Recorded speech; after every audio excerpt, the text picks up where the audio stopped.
ચાંદની પડવા પહેલા સુરતનો ફૂડ વિભાગ એક્શનમાં ચાંદની પડવાના તહેવાર નિમિત્તે લોકો ઘારી અને ભૂસું વધારે ખાવાનું પસંદ કરે છે.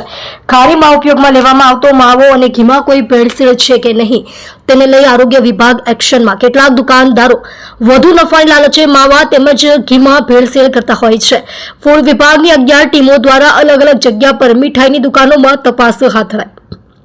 દુકાનો પરથી માવા તેમજ ઘારીના સેમ્પલ લેવામાં આવ્યા. આ સેમ્પલોને ચકાસણી માટે લેબોરેટરીમાં મોકલાશે.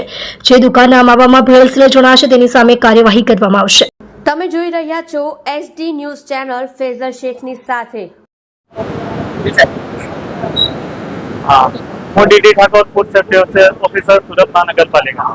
આગામી ચાંદની પડવાના તહેવાર નિમિત્તે આરોગ્ય અધિકારી શ્રી અને રેજનલ ઓફિસર સાહેબ શ્રી તથા deputy commissioner health and hospital સાહેબ શ્રીની સૂચના અન્વયે સુરત મહાનગરપાલિકામાં વિસ્તારમાં આવેલી મીઠાઈઓની દુકાનો કે જ્યાં ઘારીનું ઉત્પાદન કરવામાં આવે છે અને વેચાણ કરવામાં આવે છે તે સંસ્થાઓની આજરોજ તપાસણી કરવાની કાર્યવાહી ચાલી રહી છે. સદર સંસ્થાઓમાંથી ઘારીના નમૂના લઈ પૃથ્થકરણ અર્થે પબ્લિક હેલ્થ લેબોરેટરી સુરત મહાનગરપાલિકા પ્રત્યે મોકલી આપવામાં આવશે અને જેનો પૃથ્થકરણ અહેવાલ આવ્યો છે આગળની કાર્યવાહી કરવામાં આવશે.